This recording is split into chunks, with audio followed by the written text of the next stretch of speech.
जय शीतला माता की। जय दशा माता की। स्वागत है आप सभी का मेरे यूट्यूब चैनल पर। आज मैं आपको दशा माता की कथा सुनाऊंगा। चैत्र मास के कृष्ण पक्ष की दशमी को दशा माता का पूजन व व्रत किया जाता है और दशा माता की कथा सुनी जाती है। होली के अगले दिन से ही इसका पूजन प्रारंभ हो जाता है, जो 10वें दिन समाप्त होता है। प्रतिदिन प्राय स्त्रियां स्नान आदि करके पूजन की सामग्री लेकर पूजा करती हैं।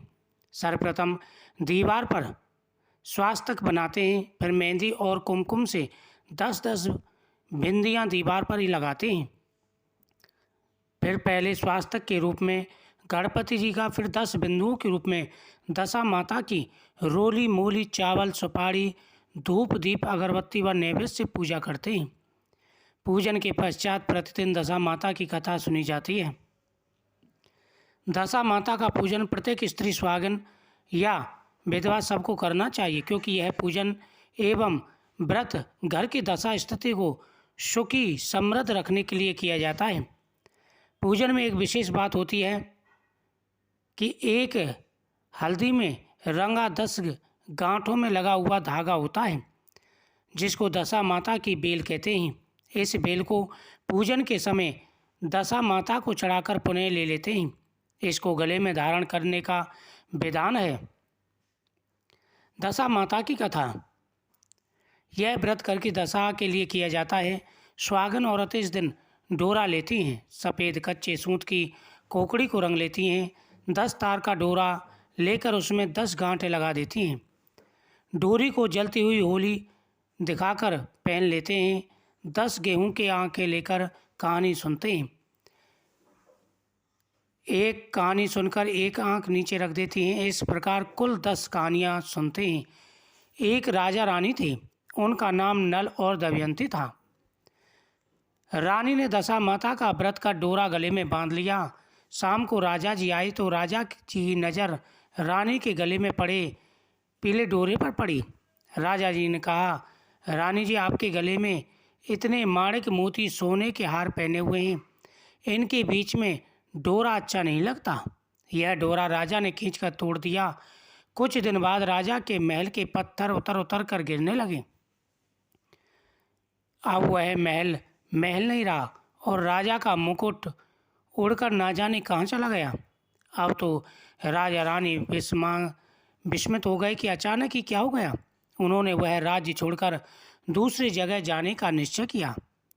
राज्य के बाहर थोड़ी दूर की रास्ते में अंधेरा हो गया। राजा रानी ने वहीं रात बिताने का निश्चय किया। उन्होंने वहाँ एक माली का बगीचा देखा। माली बाहर आया तो राजा ने पूछा, हम रात यहाँ बसेरा कर लें क्या? माली ने कहा, हाँ कर लो। जब राजा रानी वहाँ रात रुके, सुबह उठने पर देखा बगीचा तो हरा भरा था, एकदम से बंजर कैसे हो गया। वहाँ घास तो नामो निशान नहीं था। जब किसान उठा और उसने भी यह हाल देखा तो राजा रानी को बहुत बुरा भला कहा और वहाँ से निकाल दिया। राजा रानी आगे आई तो वहाँ एक तेलन का घर देखा तो तेलन से दोपहर रुकने का आश्रय मांगा। तेलन ने भी उसे आश्रय दिया। तेलन के तेल की मटकियाँ डिब्बे भरे हुए थे। सब राजा रानी वहाँ से चले गए तो देखा तेल के डिब्बे और कोटी अपने आप खाली हो गए। तब तेलन ने कहा, क्या मालूम कैसे नर अभागों को मैंने आश्रय दिया जो मेरा इतना बड़ा नुकसान हो गया। वहाँ से राजा रानी गालियाँ खाते हुए आगे बढ़े। थोड़ी देर बाद राजा की बहन का गांव आया। राजा ने किसी से कहलवाया कि उसके भाई भौजाई आए हैं और तालाब के किनारे रुके हैं। बहन ने यह समाचार सुना तो भाई भौजाई के लिए 2-4 ठंडी रोटी ऊपर 2 प्याज डालकर नौकर के साथ भिजवा दिया और वापस समाचार कहलवाया कि अभी मेरे को समय नहीं है और यह कलेवा कर ले।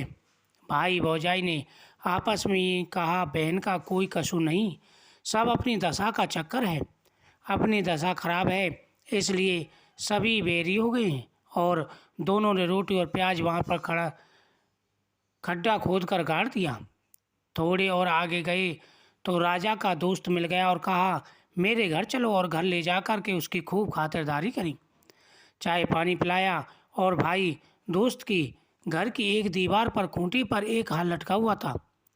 वहीं पर एक मोर बैठा हुआ था। उसने वह हार निगल लिया।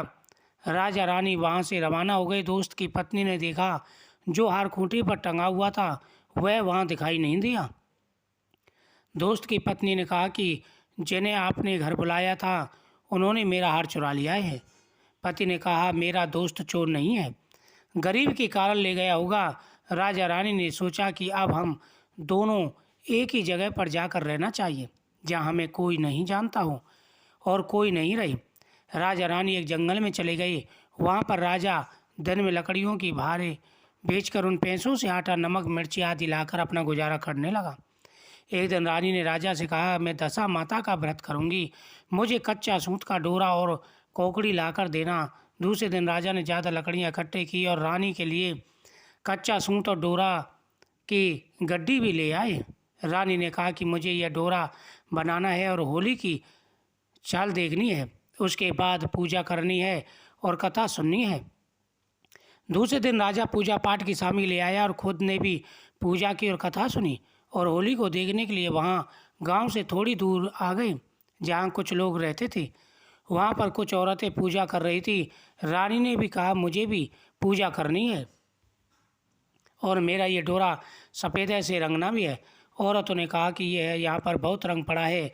रानी दशा माता के डोरे को 10 तार किया और 10 गांठ लगाई और रंग से रंगा। होली की छाल दिखाकर अपने गले में पहन लिया। डोरे को गले में पहनते राजा की लकड़ियाँ चंदन की हो गईं। जो कुछ महंगी बिकी लकड़ियों का पैसा लेकर खुशी खुशी घर आई। रानी ने भी पीपल की पूजा करके दशा माता की कहानी सुन के घर के लिए रवाना हो गई। वहाँ दशा माता समेत 10 कहानियाँ सुनी। 10 गेहूँ के आँखें लेकर कहानियाँ सुनी और एक एक कहानी सुनते हुए एक एक आँखा नीचे रखती गई। उनमें शिव पार्वती जी की, लोबिया तोबिया की, गजानन की, आरी बारी कमारी और छोटी मोटी मिलाकर सभी कहानी सुनी। रानी ने राजा से कहा आज दशा माता का व्रत करके डोरा पहना है, अब हमारे आनंद ही आनंद हो गया। राजा ने कहा। राजा रानी वापस अपने घर चलने लगी। रास्ते में दोस्त ने कहा वो आराम कर लो। राजा ने कहा तुम्हारी पत्नी ने पहले ही हम पर चोरी का इल्ज़ाम लगाया है। राजा रानी वहाँ पर पहुँचे तो हार उनका वापस आ गया। दोस्त ने उनसे क्षमा मांगी। वही रास्ते में पहले जहाँ जहाँ गए थे सबके जहाँ पर रुकते चले गए। सबकी स्थिति पहले से भी ज़्यादा हो गई। दशा माता ने सबको पहले से ज़्यादा धन दिया और राजा का राज्य वापस आ गया। सब कुछ पहले जैसा हो गया। दशा माता की कृपा से, शीतला माता की कृपा से सब कुछ पहले जैसा था, उससे भी ज़्यादा आनंद हो गया। वीडियो को शेयर करें, चैनल को सब्सक्राइब करें। जय दशा माता की।